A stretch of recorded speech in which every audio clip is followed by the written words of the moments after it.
আসসালামু আলাইকুম গাইস, আশা করি আপনারা সবাই অনেক ভালো আছেন। আজকে আমি আপনাদের সাথে একটা গুরুত্বপূর্ণ বিষয় শেয়ার করতে যাচ্ছি ফ্রিল্যান্সিং বিষয়ে। আমাদের বাংলাদেশে বর্তমানে ছেলেমেয়েরা অনেকেই আছে যারা ফ্রিল্যান্সিং শিখতে চায় এবং যাদের আগ্রহ ইচ্ছা অনেক আছে যে তারা ফ্রিল্যান্সিং শিখবে এবং অনলাইনে তাদের ক্যারিয়ার গড়বে এবং অনলাইনে তাদের ক্যারিয়ারটাকে সেট আপ করতে চায়, অনলাইনে আর্ন করতে চায়।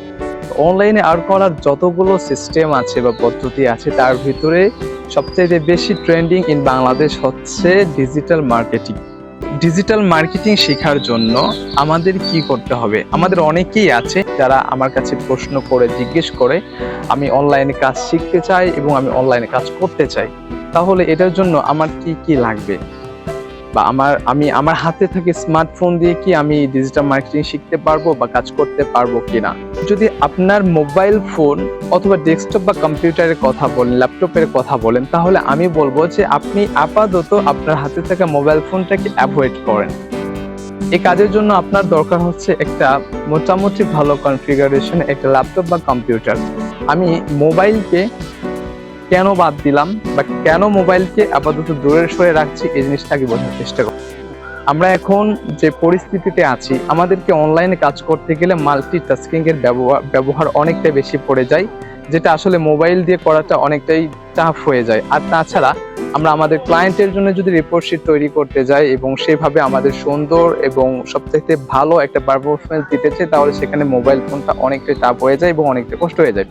তো কাজেই আমাদের সবচেয়ে বেশি প্রয়োজন হচ্ছে যে যদি আমাদের কাছে একটা ল্যাপটপ বা কম্পিউটার থাকে, এটা আমাদের জন্য সবচেয়ে বেশি ভালো হয়, আমরা মোবাইল ফোনটাকে অ্যাভয়েড করতে পারি। এবার আমি আরো একটা প্রশ্নের জবাব দিই আপনাদের কাছে।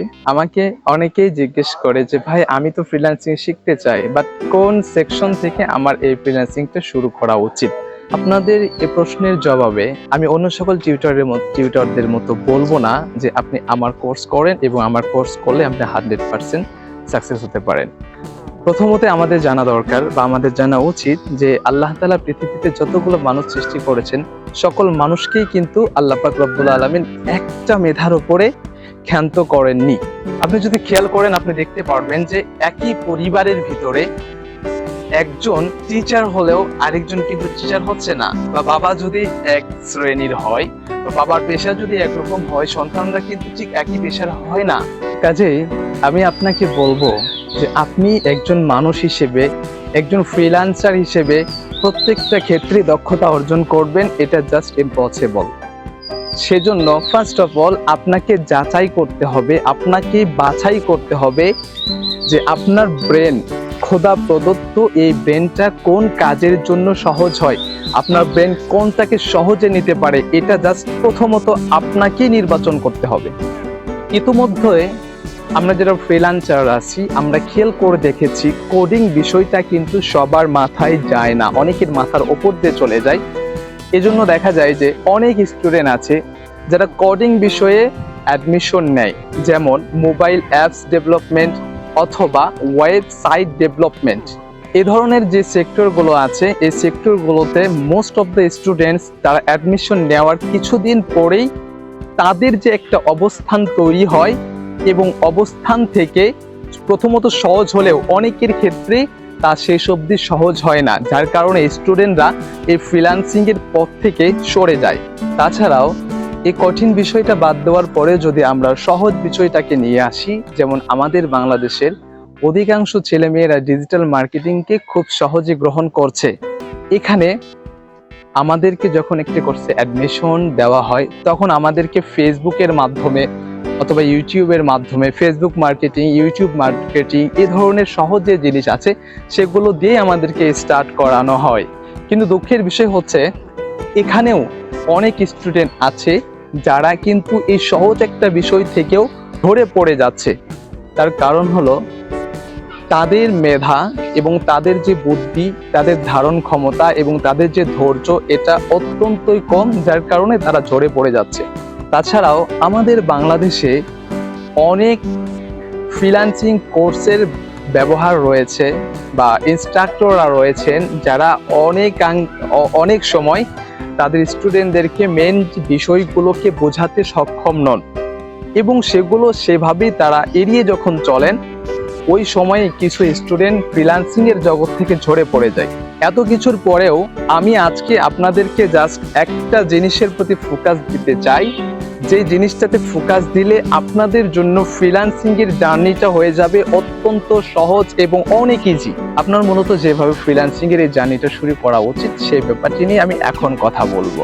আমি আমার ভিডিওর শুরুতেই আপনাদেরকে বলেছি যে পৃথিবীর মানুষগুলো সবাই কিন্তু একই নলেজের নয় এবং একই সেক্টরে একই জিনিস গ্রহণ করার মতো ক্ষমতাও রাখে না। ফ্রিল্যান্সিং এর ব্যাপারে আপনি কোন সেক্টরে ক্ষমতা রাখেন সেটা যাচাই করার জন্য আপনাকে ফার্স্ট অফ অল চলে যেতে হবে ইউটিউবে, এবং ইউটিউবে গিয়ে আপনাকে সার্চ করতে হবে প্রথমত সহজ জিনিস থেকে কঠিন জিনিসে।